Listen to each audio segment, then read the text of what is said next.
నమస్కారం. ఈరోజు స్టూడియోలో మనతో ప్రముఖ రాజకీయ విశ్లేషకులు, దర్శక నిర్మాత మల్లా రమేష్ గారు ఉన్నారు. మల్లా రమేష్ గారు నమస్తే అండి. నమస్తే అండి. ఇటీవల బంకీపూర్ అసెంబ్లీ నియోజకవర్గానికి మొన్న అసెంబ్లీ రిజల్ట్స్ వచ్చినాయి. అక్కడ బీహార్లో నిజానికి సమతా పార్టీ, బీజేపీ సంకీర్ణ ప్రభుత్వం, అంటే డబుల్ ఇంజిన్ సర్కార్, అశోక్ సామ్రాట్ ముఖ్యమంత్రిగా ఇటీవలే పదవి ప్రమాణ స్వీకారం చేశారు. అక్కడ ప్రశాంత్ కిషోర్ జన్ స్వరాజ్ పార్టీ పేరుతో గత ఎన్నికల్లో పోటీ చేశారు, ఓడిపోయారు.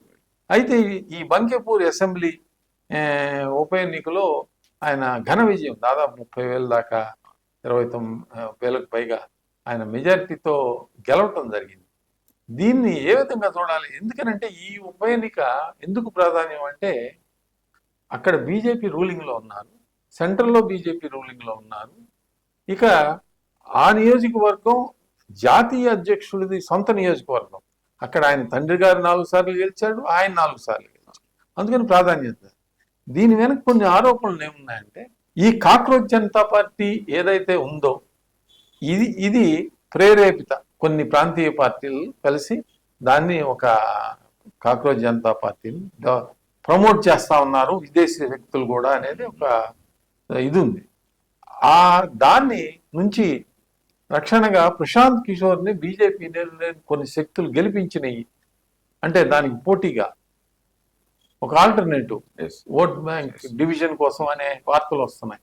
దీన్ని ఏ విధంగా చూడాలండి? ఇప్పుడు ప్రశాంత్ కిషోర్ అంటే ప్రపంచానికి తెలిసినవాడు, మామూలుడు కాదు.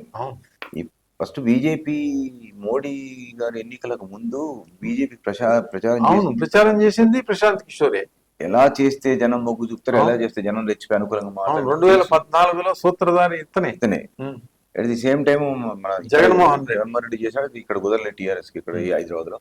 అయితే అలాంటి వాడు నేను అందరినీ గెలిపిస్తున్నాడు, సడన్ గా ఘోరంగా ఓడిపోయాడు, పార్టీ పెట్టి ఘోరంగా ఓడిపోయిన తర్వాత అతనికి అంత మైనస్ అతను ఎదుర్కోలేడు. కాబట్టి తనకి ఏదో ఒక అండ కావాలనేది ఇంటర్నల్ గ్రౌండ్ వర్క్ చేసుకుని బీజేపీ సంకేతాలు పంపిస్తాడు.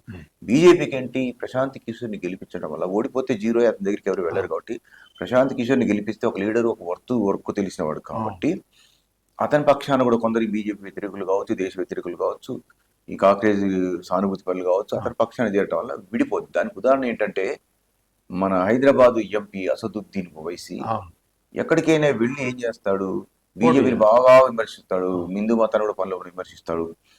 అక్కడ హిందువుల కోపం వచ్చి చేసేసి ఏం చేస్తాడు, ఆ ఓట్లు బీజేపీ పెంచుతాడు. ఈ ముస్లింస్ సప్పట్లు కొట్టి సంకలు పుట్టుకుంటారు, కానీ ఓట్లు చీలిపోతాయి.